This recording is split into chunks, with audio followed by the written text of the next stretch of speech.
Do you think that I'm cheap because of mostly dad and a bit of mom, or a bit of mom and mostly dad? No, mostly me. See, I don't think it's necessarily that I'm cheap. It's just I just really don't like spending money. Hey team, welcome back to another Levi Save the World Hildebrand episode, the channel where we prove that you don't need to be a hero to save the planet. Today we are going to be talking about how you can save money and save the planet at the same time. This video is sponsored by the Responsible Investment Association of Canada, so stay tuned for later in the video when they literally blow your mind. In the process of making this YouTube channel, I've come across a number of ways that you can live a better life that's also better for the planet. And today I wanted to showcase a few of the best ways that those things can also save you money. Starting with minimalism.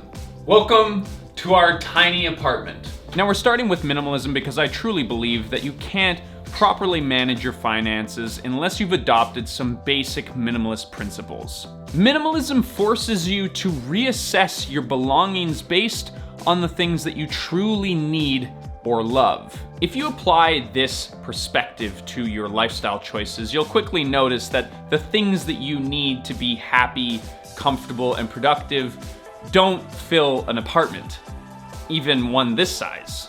But I'm not invincible to the pressures of society to buy more stuff. I can't tell you the number of hours that I put into gear research to buy all the right things so that I could start this YouTube channel. I thought I needed the best camera, microphone, computer, editing hard drive, etc., before I could even start this channel. Now, of course, I can relate to the irony of somebody saying that they need to buy a bunch of stuff to start a YouTube channel where they tell people that they don't need to buy a bunch of stuff. Now, of course, as I mentioned before, Leah and I's apartment is super tiny, and that kind of helps us live a more minimalist lifestyle because we can't really do it any other way. But we are very careful with the kinds of things that we bring into the house and that we buy, and we're always sure to cull anything that isn't adding true benefit to our lives. Speaking of getting rid of stuff, Leah and I no longer have a vehicle. So it's been 6 months since Leah and I got rid of our little blue Kia, and it's actually been surprising how much less stress we feel around our transportation. But it's not just a mental issue, it's very much a financial one as well. Now, cars are one of people's biggest expenses most of the time, but people underestimate just how much it can cost. The CAA put out a report that found that Canadians underestimated their yearly car costs by over $4,000. So obviously there's a ton of things that we could talk about relating to cars and their associated costs, both environmental and financial. But that's going to be saved for a future video where Leah and I break down our experiences living in North America without a car. If you are interested in that or any future videos that I'm going to be making about car culture, hit that subscribe button down below and ring that little bell because I'm really excited to talk about this subject. But that is not the end of this video. Now we are going to talk about one of my favorite ways to save some money and save the planet: cooking. Now, if you're one of those people who dismisses your Chipotle addiction by saying that, hey, it's not that much more expensive to eat out, well, prepare to be served some very delicious homemade facts, my friend, because they're coming at you. Just because David Dobrik eats at Chipotle 3 times a day doesn't mean that you should. He makes a lot more money than you. There's also a ton of other reasons why you should cook your own food at home, and I talked about all of this in a video we made a couple weeks ago called What We Eat in a Day. If you're interested in that, you can check out the video linked in the cards right now. An average burrito at Chipotle costs between $8 and $15, and that's if they don't charge you an upsell for a side or a bottle of Coca-Cola while you're there. But let's see what we can do at home. A single wrap out of a pack, 25 cents. a quarter can of beans for $1, vegetables for $2, guacamole and a pinch of lime for 50 cents, chipotle sauce and salsa, another 50 cents. That means that our homemade burrito is $4.25 by a super generous estimation.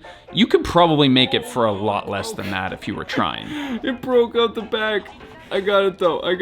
Hold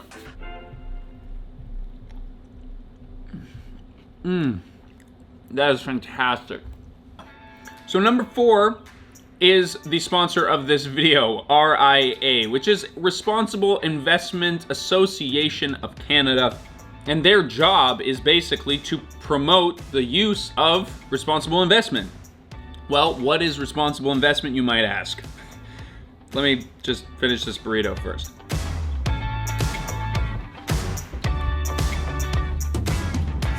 All right, here we go.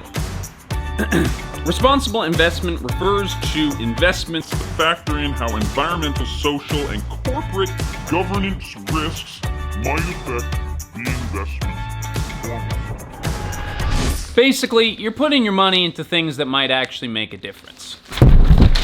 So based on my very minimal understanding of global finance, basically what I've come to understand is that the entire world is propped up on this superstructure of money that keeps the whole world economy going, and it's symbolized by these huge buildings that I have behind me.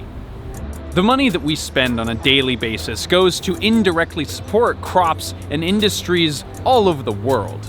That's why on this channel I talk about buying from companies that are actually doing the work to make a difference in the world, so that your money doesn't indirectly go to supporting something that you don't actually want it to, like, you know, strangling sea turtles or something.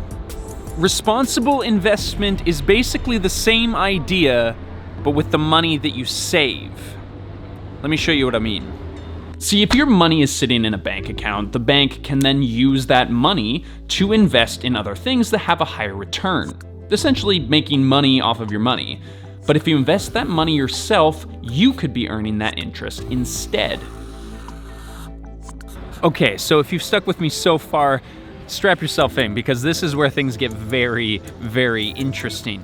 See, most people have no idea what they're invested in. Most banks, funds, and financial institutions are invested in a wide variety of things across the board to keep their investments stable. But that means that a lot of those investments, almost all of them, are invested in things like big infrastructure projects and oil and gas.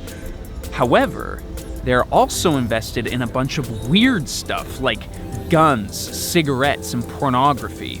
But most people don't know that because it just happens in a room somewhere far away from wherever they were when they made the decision to make those investments. See, responsible investment gives people the opportunity to decide what those investments go towards beyond the thing that will make them the most money. It's sort of like buying a clean canteen water bottle rather than 12 crates of plastic ones. You're putting your money where your mouth is in terms of the environment, and Leah and I recently did.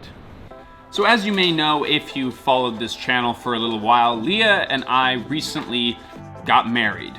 In the process of getting married, which is already quite a stressful event, we merged our finances together, and our accumulated savings we put into responsible investments. Now, of course, we're not the financial tycoons of our generation. We aren't going to influence global markets, but our contribution to this responsible investment world proves that there's a demand for something other than just business as usual. Our money could go towards stuff like renewable energy, women in leadership, and water security.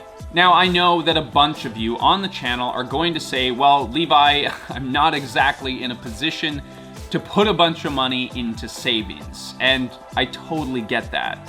But there's a good chance that in the coming years, you might actually be able to do that. When Leah and I first moved into this tiny apartment 5 years ago, we were incredibly broke, full-time, in school, with no savings to speak of. Using these tips and a few others, here we are. All these years later, fully adulting. Leah doing her PhD, me with this YouTube channel, and a little nest egg of savings in investments. It's honestly super weird to imagine that this is where we're at. So if you are in a point of your life where you're getting ready to maybe put your money into savings, or you're just interested in what responsible investment is and what that might mean for the world of sustainability, I highly encourage that you check out the link in the description.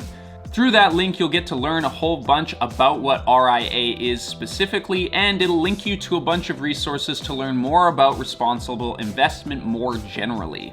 They are a huge supporter of this channel, so thank you to them, and please show them some love by checking out what it is that they do.